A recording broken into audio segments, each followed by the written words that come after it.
جن ليل الديان أو بان السحر مولاي صل وسلم دائما أبدا على حبيب. أعوذ بالله من الشيطان الرجيم. بسم الله الرحمن الرحيم. الحمد لله وكفى وصلى الله على نبيه المصطفى ورد الله علينا عن جميع المؤمنين. رب اشرح لي صدري ويسر لي أمري واحلل عقدة من لساني يفقهوا قولي. إخوة الإيمان والحقيقة السلام عليكم ورحمة الله وبركاته. ñu ngi jiital si nuyoo bi góor gi ñu amul ku dul moom, góor gi tax ñun ñu tal ko te moom talu ko, ñu Cheikh Seydi Mouhamadul Moustapha Sy Al Maktoum. di ñaan yàlla ci kàttanam, di ñaan yàlla ci mbaaxu yonent bi sallallahu alayhi wa sallam, yàlla sàmmal ñu ko, yàlla aaral ñu ko, yàlla làqal ñu ko fu loxo yàqkat yi àggul. di ñaan yàlla ci mbaaxam mu musal ko ci boroom waxteef yi, boroom yëgteef yi ak boroom njëgteef yi. Sëriñ Moustapha Sy képp ku koy xaar yàlla nga xaati. lépp lu muy yéene ci gàmmu gi moom xam na ko, yàlla na ko yàlla mottale fii zahiran wa batinan.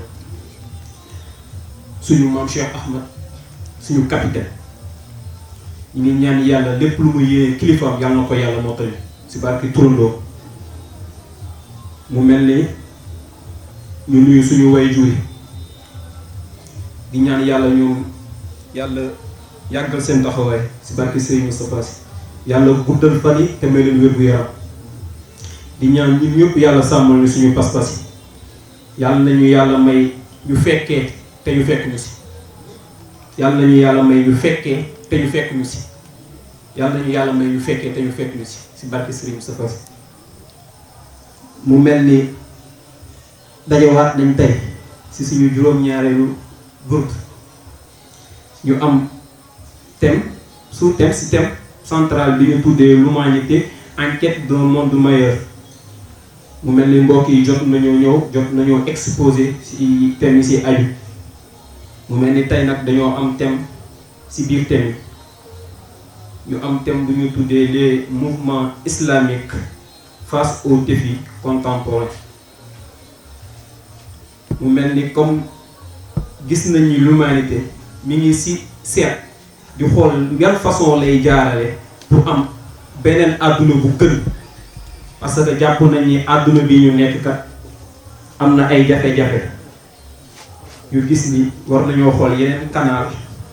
yeneen façon bu ñuy jaaree pour am beneen àdduna bu gën. moo indiwaat thème boobu te yaakaar naa ni thème boobu buñ ko waxee wala monde boobu ñu bëgg a dem buñ ko waxee am nañu ci am place. ñun gëm nañu l'islam am na ci place, gëm nañu l'islam war nañoo mën a permettre ñu tendre vers monde meilleur boobu noonu. moom rek mooy justifier te mu tey mu mel ni tudd nañ mouvement islamique, tudd défi, tudd contemporanéité boobu ñuy wax.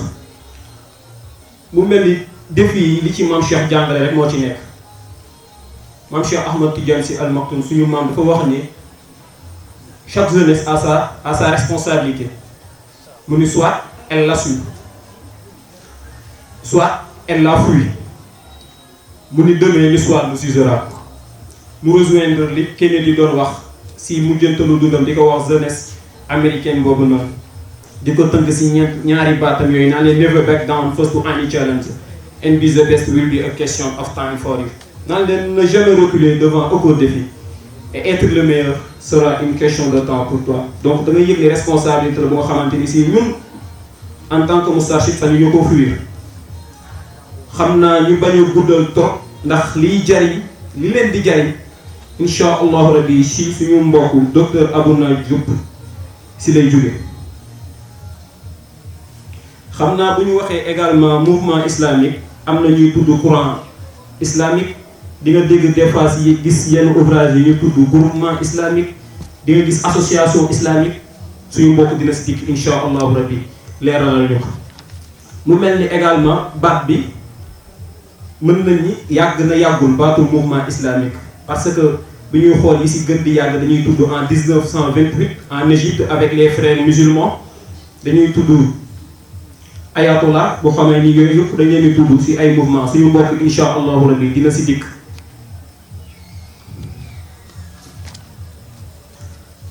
beneen bi mooy si contemporain bi ñuy wax mooy lu xam ne si yu actuel la actuellement lan la ñuy dégg ñu koy wax si turu l'islam actuellement da ngeen di dégg baatul islamophobie da ngeen koy dégg si cadre bu extérieur wala sax ñu wax bu cadre bu international pour emprunter les géopolitiques seeni notion dañuy tudd islamisme dañuy tudd terrorisme dañuy tudd extrémisme dañuy tudd jihadisme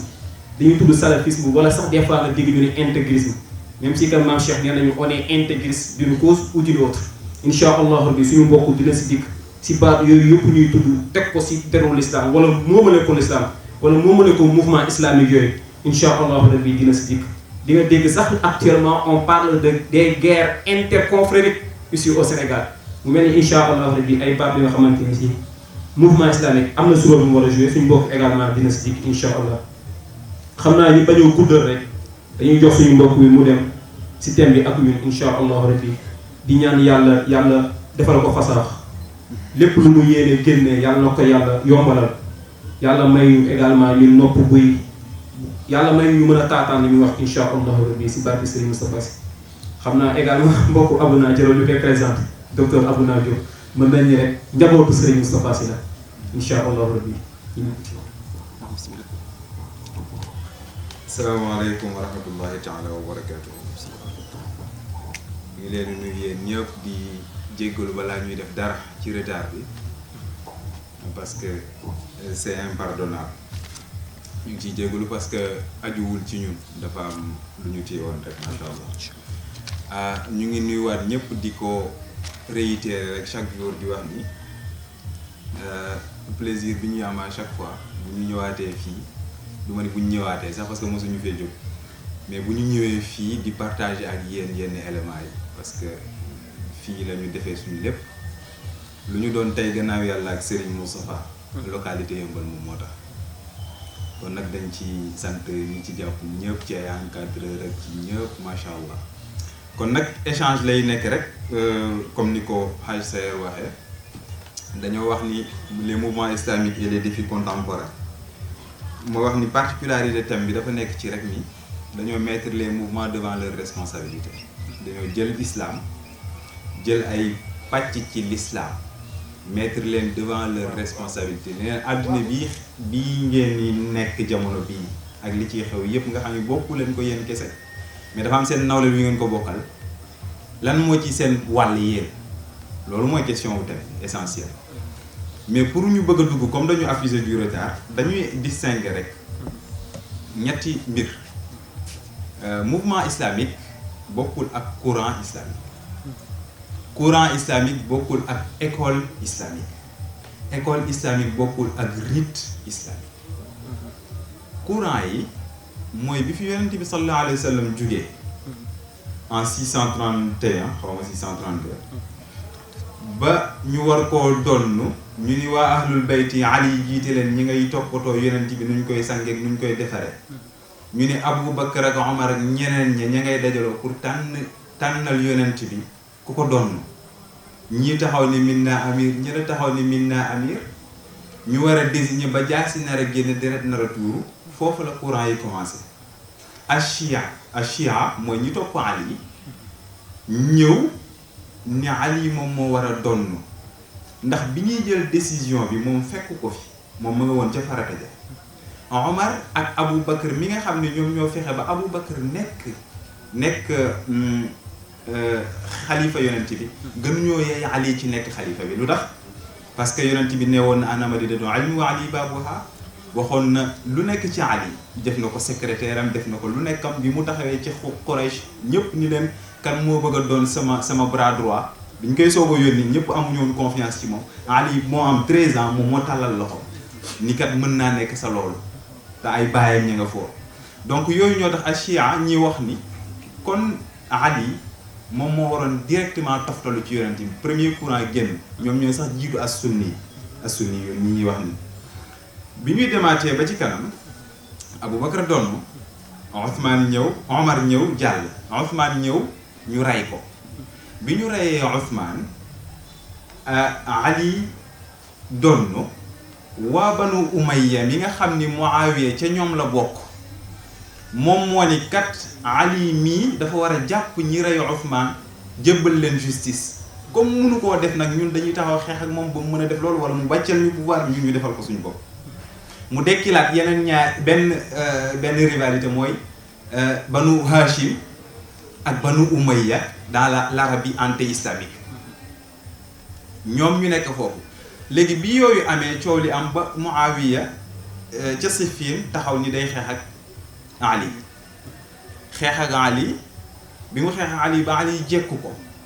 mu jël ay soldaaram wax leen ñu jël ay drapeau seen jaas yi jël ay daggitu alquran rof ko ci seen jaas yi tàllal pour ñu def arbitrage Ali ni man duma xeex ak koo xam ne mi ngi yëkkati alquran kon nañu nangu arbitrage bi waa ña bokkoon ci Ali ni déedéet innal hukma lillahi wahdahu de yow waruloo seede ndax wa in taifataani min al muminina tatalu fa aslihu bu fekkee loolu mënul am nag kenn ki bañ na nañu fexe ba ka bañ ñu duma ko ba mu ñëwaat ñoom loolu la ñu wax ñooñu ñooy alxawaarij ñooñu ñoo créé le troisième courant le deuxième en chronologie de l'islam ñooñu nag ba ñu génnee Ali d'accordul ak ñoom def arbitrage bi xeex bi jeex ñoom ñu tourné di xeex Ali fekk leen fa duma yu metti ba ñu daw mu desoon ca ay nit ñoo xam ne ñoom ñoo ni woon kat comme loolu am na ñun dañuy fayu du ñu bàyyi noonu ñu yebal ñetti nit kenn ki mu war a rey Ali keneen ki war a rey Muawiya keneen ki war a rey Saad ibn Abi Waqaas moo jugul Amr ibn al-As lay wax mu war koo rey bi ñuy jéemee rey Amr ibn al-As sottiwul ñu jéem a rey Muawiya sottiwul Ibnu Muljim dem fekk Ali di julli ji fajar mu rey ko bi mu ko reyee nag kay Muawiya am la porte ouverte ni comme Ali jóge na fi moom na taxaw ak Banu Umayya ni créer la dynastie des Omeyyades ñu koy tawaaratuha jiilan ba'da jiil di dem mais condition bi li tax chia di ñëwaat fi ñu ko officialisé di laa bëgg a ñëw mooy Hassan ibnu Ali xëccoowul ak Muawiya moom moo indi ahlu sunna wal jamaa moom moo nangu ca Bagdad signé pacte ak Muawiya buy tax umma islam bi yëpp booluwaat parce que moom intéressé wu pouvoir bi intéressé wu ko te Serigne Cheikh nee na dafa ni pouvoir boo xam ni la cay quintessence yëpp dara nekkatu fa lan laa koy doyee ci sëtu yonent bi loolu moo tax ñu tuddee leen ahlu sunnati wal jamaa léegi nag bi fi Muawiya pacte bi nag dafa inclure woon ni Muawiya dafa waroon delloo xilaafa gi ba mu fi jugee famille yonent bi sallallahu alayhi wa sallam Hassan jugee fi Muawiya jugee fi au lieu mu respecté loolu mu jël Yazid doomam teg fa ca la Xuseyn révolté woon nag pour dem Karbala pour bañ loolu waa Kuufa ñi nga xam ne moo nekkoon ay alliés mu jéem a allié wu ak ñoom ba ñu joxoon ko seen accord Muawiya jaar ca suuf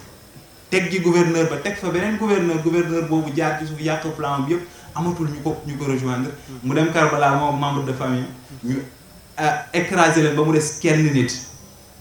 mooy sëtu yonent bi nga xam ne moom moo doon sirra pour wax la ni la Amr ibn al-As boobu ñuy wax moom moo ubbi Égypte mënoon nañu ko reyuñu ko lu tax reyuñu ko parce que moo waroon ubbi Égypte keneen ki nga xam ne mooy sëtu yonent bi ñu waroon ko reyuñu ko parce que moom moo waroon perpétuer leeru yonent bi sallallahu alayhi wa sallam léegi ci mu ñett yooyu dafa am ay école ci as-sunniya da ngay gis ñun la al-malikiya al-hanbaliya al-hanafiya al-nangam yooyu ñoo ci am école bu ci nekk dafa am say rythme maanaam ni ngay pratiquer diine lu tax booy julli nga préférer def sadl au lieu nga def qabd au lieu nga def sadl par exemple yooyu yëpp ci xam ngeen ko yéen a ma ko gën a xam duñ ci ñëw léegi nag ci mouvement ci courant yooyu rite yooyu école yooyu daf ci am ay mouvement yu nga xam ni li tax ñu teen tuddee leen xaraka mouvement mooy dañoo yemul rek ci gëm li ñu gëm di ko appliquer mais dañuy ay intégriste lañu maanaam ñoom dañoo gëm par la voie pacifique ou la voie des armes dañuy bëgg nit ñi nangul leen ko soit ñu yëngu ci domaine politique wala ñu yëngu ci beneen domaine loolu moo tax ñu leen di tuddee ay mouvement léegi mouvement islamique yooyu la dafa bari am na benn article bu ay chercheurs bind tuddee ko les mouvements islamiques la galaxie pour wax la ni mu yaatoo léegi la galaxie boobu ni mu yaatoo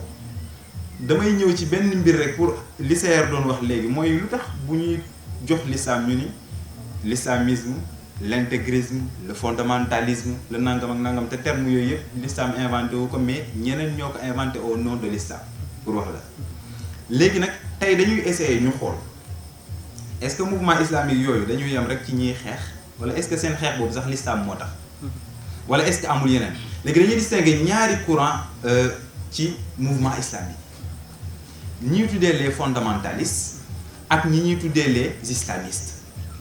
les fondamentalistes mooy ñi nga xam ne ñoom pouvoir politique intéressé wu leen ñoom li leen intéressé mooy nañuy appliquer charia un point trait fii ak charia mi ngi dox rek ñu koy appliquer justice sama ya ci aju ñoom pouvoir bi mën nañoo dem mu dem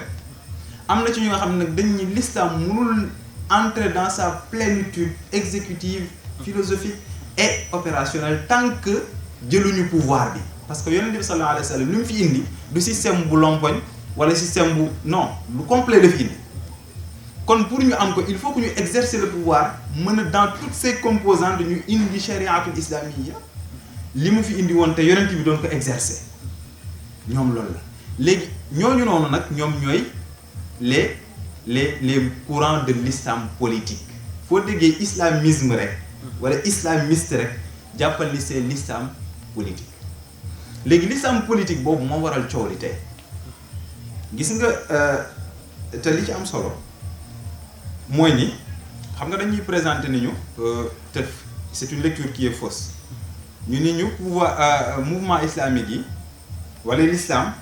ça se limite aux pays arabes maanaam bu ñuy wax l'islam rek selon l'Occident ay nitu arabe lañu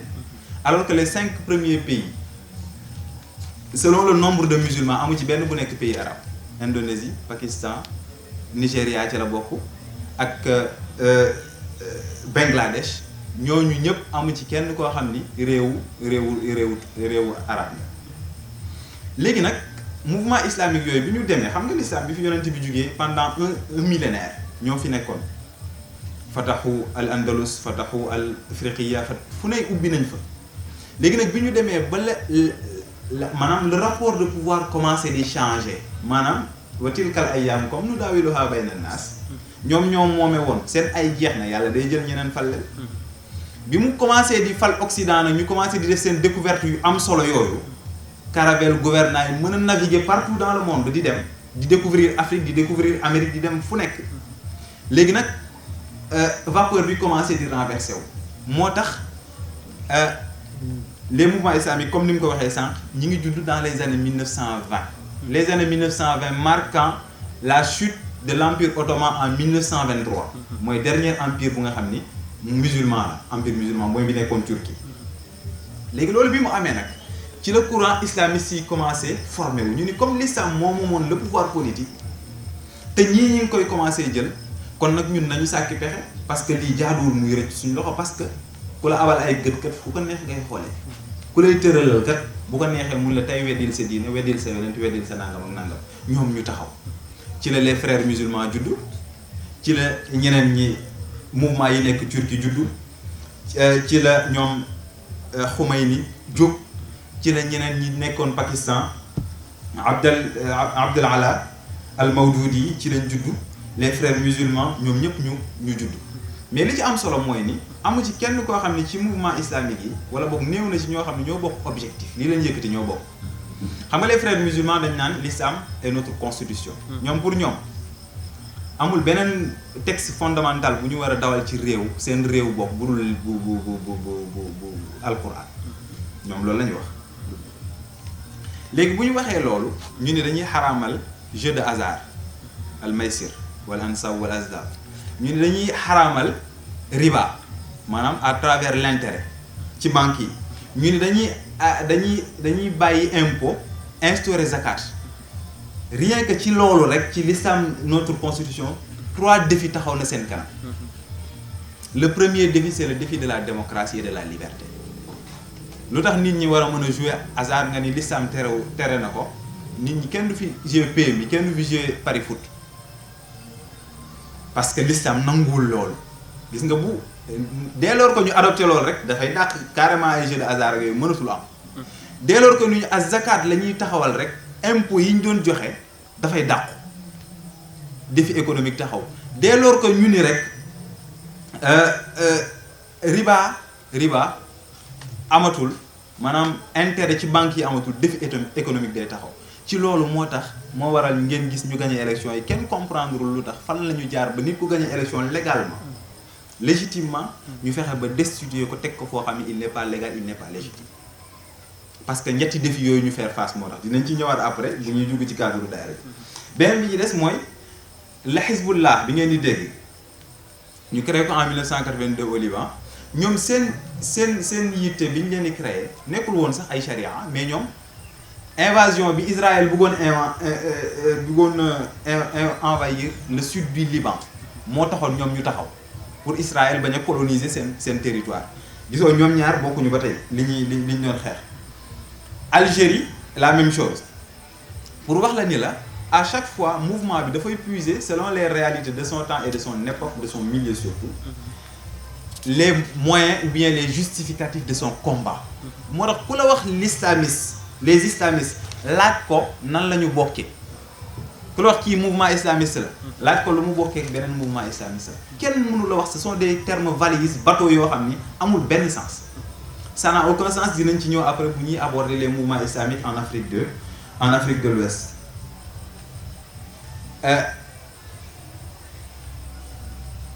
maintenant dafa am ay amalgame yu am wax nañ ko léegi dafa am benn revue internationale bu bind en 2014 ñu déglu ko bu baax mu ni les différents courants présents dans le monde musulman sont à l'origine d'un grand nombre de conflits dans le monde, en Syrie, en Irak, au Liban. Les rivalités se transforment souvent en affrontements armés et en attentats. Mais ces différences sont-elles définitivement inconciliables? Comment une différence d'appréciation de l'héritage du prophète Mahomet peut-elle aujourd'hui être au cœur de grands enjeux géopolitiques? Est-ce que Hezbollah fils bu Algérie ak frères musulmans ak ñeneen ñi est-ce que ñoom ñëpp pour héritage yonent bi teguwaat ci yoon moo tax ñuy xeex? Et pourtant c'est une revue internationalement connue ñoom ñoo bind loolu essentialisé maanaam ñu wax ni rek comme maanaam ñu ni Moustarchidine ak beneen mouvement bu nekk fii ñoom ñëpp daal leen li moo leen intéressé mooy yonent bi héritage am teguwaat ci yoon. Est-ce que gëm ngeen loolu? C'est pas amul. Mais pour xam nga les médias ñoom seen souci c'est le souci de vendre et le souci de l'immédiat ñoom duñ fi nekk di réfléchir di xalaat non titre buy vendre la ñuy te loolu nag li tax mu am danger mooy ni ay termes yu ñuy utiliser souvent day dem ba nekk ci bopp nit ñi alors que ni c'est des termes qui sont vides de sens amul sens da nga koy dégg ñu naan islamistes yi Mali ay islamistes nekkuñu fa ce sont des criminels qui se sont organisés dinañ ci ñëw après. Beneen bi ci des mooy mu ni sur le plan politique les sunnistes n'accordent aucune importance dans la séparation du politique et du religieux. Un chef d'État peut donc être le chef des croyants. Chez les chiites, le commandeur des croyants est une personne totalement séparée du monde civil et politique. Loolu c'est vrai dans le chiisme mooy chiisme dañuy am ñoom une autorité spirituelle moo tax nga dem Iran ñu am Ali Khamenei mu remplacer Khomeini moom mooy seen autorité spirituelle doole bi mu am ci ñoom seen pas-pas ci seen aqida pouvoir président bi sa amu ko moom mooy fal son conseil moom mooy contrôler l'armée régulière l'armée li ñuy tuddee les pasdaran moom moo koy contrôler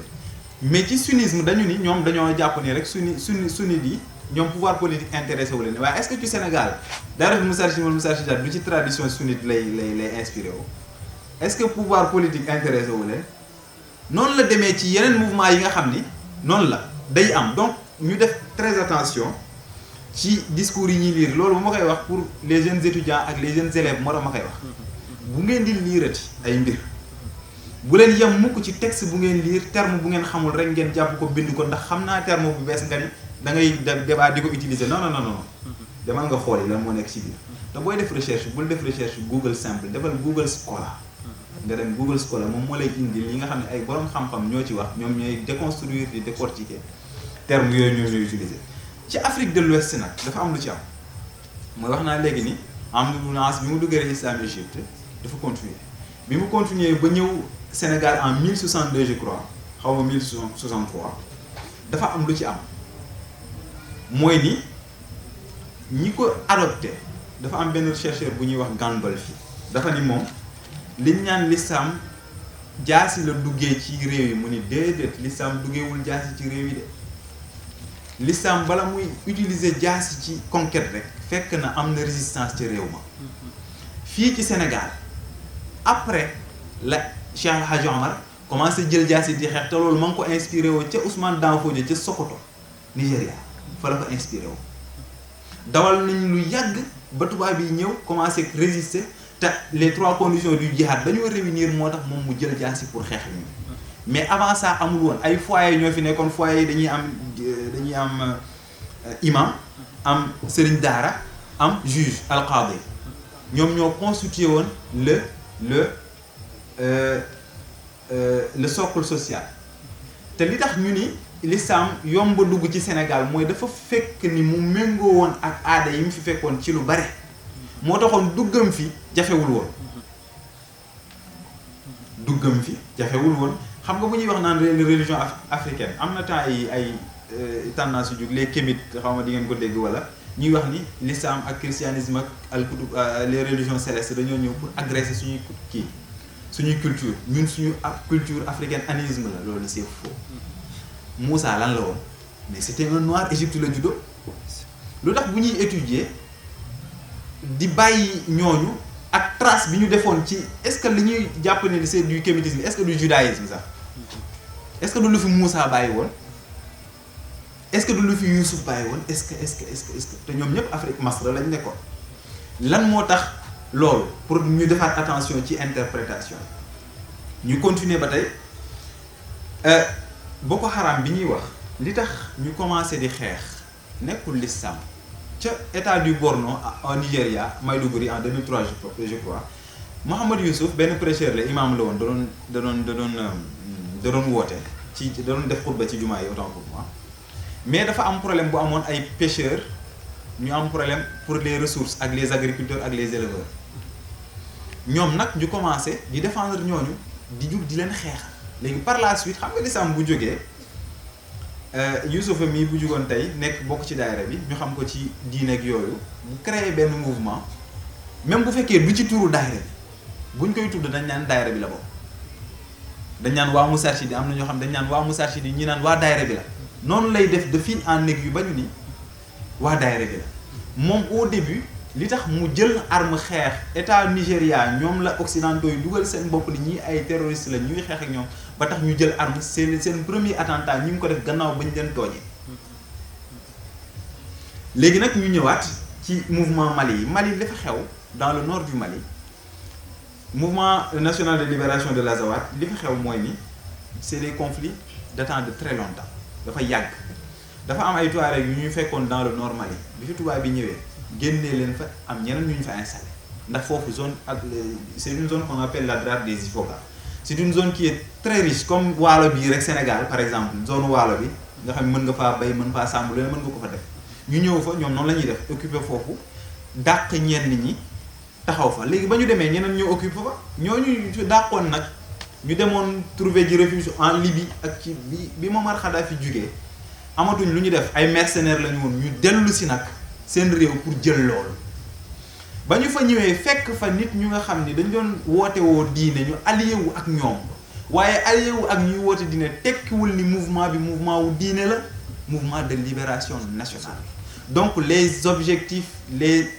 enjeux s'enchevêtrent c'est pas si simple qu'on le pense simple wul noonu ñu dem nag continuer ñu dem di continuer ba ni nag comme mouvement islamique loolu am na ci défi yi lan la 5 minutes dañoo gis ni défi bi njëkk mooy ni le défi de l'interprétation mooy pourquoi al jihad ñii bëgg coûte que coûte tekkee ni ko mooy jëlal jaas yi xeex ak yéefar donte nekkatuñ jamono yonent bi lu tax ñuy xalaatee noonu ba léegi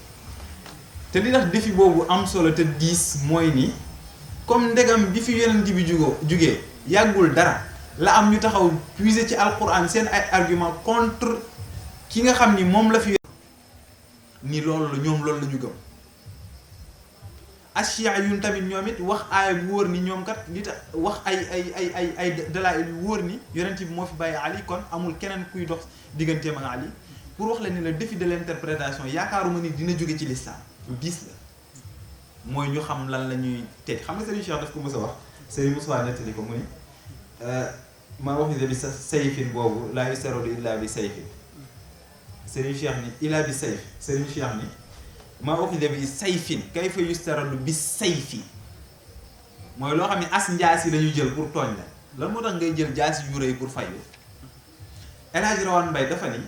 jihaad yi nga xam ne moom lañ daan tudd ci Sénégal moom ñaara ko ci wóor ak yeneen yu ci topp tuuti rek mooy bu Cheikh El Hadj Omar moom la koy wóor ni jihaad la lislaam ko tax a jóg ak bu Maba Jaxu Ba yi des yëpp ay alliance politique wóoru ko tax jihaad lañ leen di tuddee pour wax la ni la pour maanaam fa yàlla denc nit tooñ la nga war a mën a jël fayu dafa sori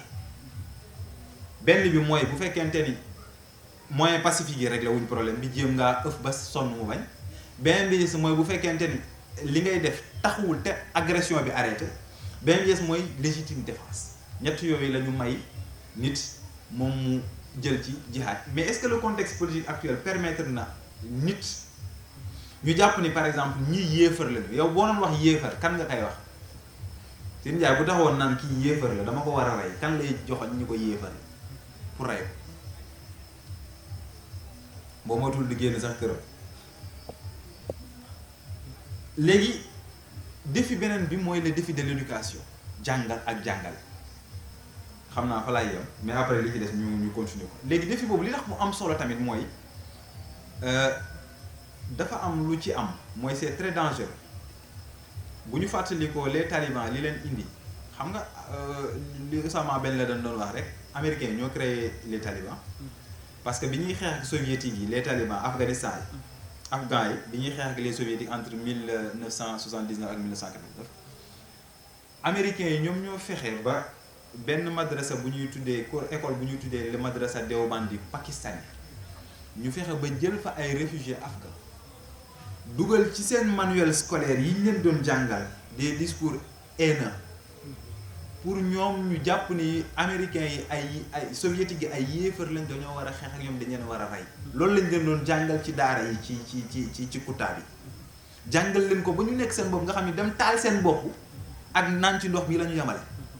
dem rey benn nit bu ñu jàpp ni yéefar la ak parce que dañoo jàpp ni bu ñu ko defee dañuy dem àll parce que loolu lañ leen jàngal gisoo défi de l'éducation xale li nga mooñ ci boppam mu màggaale ko pour nga dindi ko day jafe gis nga Sénégal des fois nga dégg nit di wax naan ñii lu tax duñu bàyyi nangam ak nangam nga gis fen yu rëy ñu fen ko nit ñi découvrir ni ay fen la te terewul ña ko doon fen ñooy retourné waat xam nañ ko mais duñu ko mën a bàyyi parce que dafa dañ leen ko yare du dañee noonu yow mii tey ku la bëggoon a génnee ci daayira bi lu ne lay nekk parce que dañ la kaa yare léegi éducation boobu est-ce que ban éducation lañu wax est-ce que éducation bi ñuy wax jarul ñu xoolaat ko parce que ñun ñëpp xam nañ défi daara yi Sénégal xam nañ ko ñaata intellectuel en langue arabe ñoo fi nekk Sénégal am problème mu insertion est-ce que loolu du woon défi mouvement islamique est-ce que du woon défi daayiratul Moustarchidine wal Moustarchidaat est-ce que doonul woon défi jamaatu ibadur rahman est-ce que doonul woon défi hizbu tarqiya est-ce que doonul woon défi UCM est-ce que ñaata nit ñoo fi jàng alquran jàng fi hadith yonent bi jàng fi les sciences islamiques ba noppi ji gën a jàng ñi nga xam ne ñoo jaar ci école tubaab bi tey ñële di tekki ñii xamuñu fu ñuy jaar défi bu mag bi pour man loolu la parce que en 2000 la Banque mondiale dafa financé benn programme bu ñuy tuddee l'éducation pour tous li tax mu def ko mooy li daara yi di kaas nii sëriñu daara yi man nag doon naa leen appeler pour ñu ubbi seen xel tuuti rek tuuti parce que li ñu jàpp mën naa bañ a nekk loolu Banque mondiale seen logique nekkul tas daara de ñoom xaalis moo leen fi bàyyi ñun bu yowoo ñu bàyyi ko xel comme ñoom xaalis ñoo leen fi bàyyi l'islam ak beneen diine lañ ci yemale ma wax leen ko dañ naan dañuy xeex l'islam seen intérêt rek moo leen fi bàyyi gis nga bu christianisme taxawoon seen kanam nga gis ni ñu koy def parce que noonu la ñu def christianisme ba daaneel ko Europe daaneel ko États-Unis ba léegi amatul fenn foo xam ne mën na fa taxaw l'islam moo taxaw léegi parce que def ya aqida bi ci ñoom la des moo tax ñu leen di xeex mais loolu mën nañ ko utiliser comme dañoo wax ni nañu yokk école yi te xam nañu école française bi mënul jël ñëpp parce que Sénégal daara la ñu gën a wóolu ci école ñu ne nañu yokk def ay daara moderne loolu Abdoulaye Wade la woon de boobu Macky Sall ñëwagul nañu def ay daara moderne nañu yokk insertion yi bac arabe bi ngeen di dégg ñu tuddee ko bac Macky Sall bi léegi ci la ñëwee mais yooyu nañ ko utiliser buñ ko utiliser dem ba nga xam ni moom taxaw na am na loo xam ni kenn mënu ko résister te beneen bi jees mooy yow nga nekk jàng xisaab mais xisaab ben c'est un langage universel les mathématiques amul français amul arabe c'est la même chose commerçant bi 1 plus 1 égale 2 waaxid zaïd waaxid yusaawi ithnayni c'est la même chose benn la yooyu noonu pourquoi pas tamit mouvement islamique yi jéem a améliorer cette école comme ni ko les mouvements appelés réformistes Ibaadu Rahmaan yeeg ñeneen ñi ni ñu koy defee former leen ba nga xam ne dinañ mën a nekk ay inspecteurs dinañ mën a nekk ay nangam ak nangam même bu fekkente ni liggéeyu ci le cycle régulier ñoom ñu am beneen cycle bu nga xam ne dinañ ko def pourquoi pas par exemple benn daara bu ñu xamee ni boo génnee doo mën a intégrer ci gouvernement ci yeneen si mais xale yi bu nañ leen jàngal mbay boole ko ci module yi nañ leen jàngal commerce boole ko ci module yi nañ leen jàngal sàmm boole ko ci module yi bu ñu demee kenn ku ci nekk bu ñu la jàppalee ñu organiser leen ba nga xam ne dinañ mën a tax bool yi ñoom wéeruwuñ ci benn gouvernement de pourtant wolof pire la ñuy laaj baatu français xamuñu ko liif ci français fanaanul seen bopp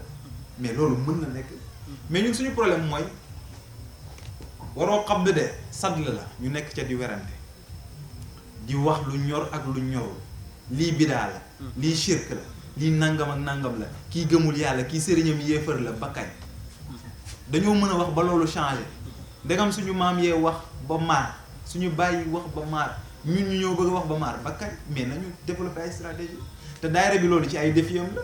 mooy ni bu fekkente ni dañoo taxawal ñu ni défi yooyu dafa am na ci ñuy jàpp ni bu ñu jëlul pouvoir du mën a nekk waaye benn chercheur bu ñuy wax le Kamitaro dafa ni il faut éviter 2 choses fi laay jeexale mu ni le tout politique il faut éviter le piège du tout politique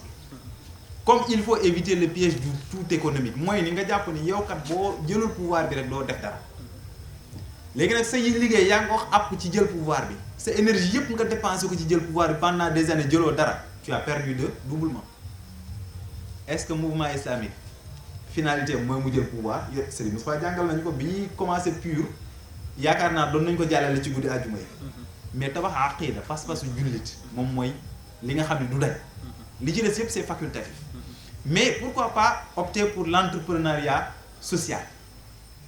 mooy nii au lieu ngay jàpp ni damaa war a jël pouvoir bi nekk président non masse nga am nga masse boo xam ni déggoo nañu li ASC di def ci koñ yi pourquoi pas mouvement islamique yi def ko ci koñ yi te bañ a xaar pouvoir bu yàgg tuuti fukki at ñu jël pouvoir bi naturellement noonu la ñoom frères musulmans def mais bu ñu ko forcer te ñorul ñu yàq ko maa la waxal ni la armée Amérique dina fi wàcc OTAN dinañ ci wàcc dinañ bombarder tous les Moustarchidines bi ci yàlla ci jàpp pour wax la ñu la am na yu nga xam ne dañ koy xalaat dañ koy diisoo dañ koy togg kilifa dëgg la day joxoñ waaye joxoñu kilifa du joxoñu gumba rek nga mbëkk miir de mukk ci këru àdduna dañuy toog ñu togg ko ay borom xam-xam seq ko ay borom yitte seq ko ay borom pas-pas seq ko ñu togg ko di ko togg ba mu ñor xomm ñu yàq ko yonent bi noonu la réussir rek mu réussir am na yeneen ñu des sax mais dañuy bàyyi comme guddi na ci débat bi rek ñu ku ci am question ci yeneen yi le défi du développement bëggoon nañ ko développer ku ci am ay question mën na ko indi après rek ñu synthétiser incha allah ñu ngi jégalu ci kàddu yi wasalaamaaleykum wa rahmatullah. jërëjëf docteur yàlla na yàlla barkeel xam-xam bi incha allah rabbi mel ni leer na te gis nañu résumé nga effectivement yaa ngi ñu koy wax yële début que ni da nga préféré sax ñu def mu am interaction si la njëriñ gi gën a génne waaye mel na ni liñ naan du fi yemoon sax mu neex ndax leer na macha allah mel ni est-ce que sax jar na résumé parce que yaakaar naa ne ñun ñëpp jël nañ enseignement si leçon bu inaugural bi suñu mbokk def.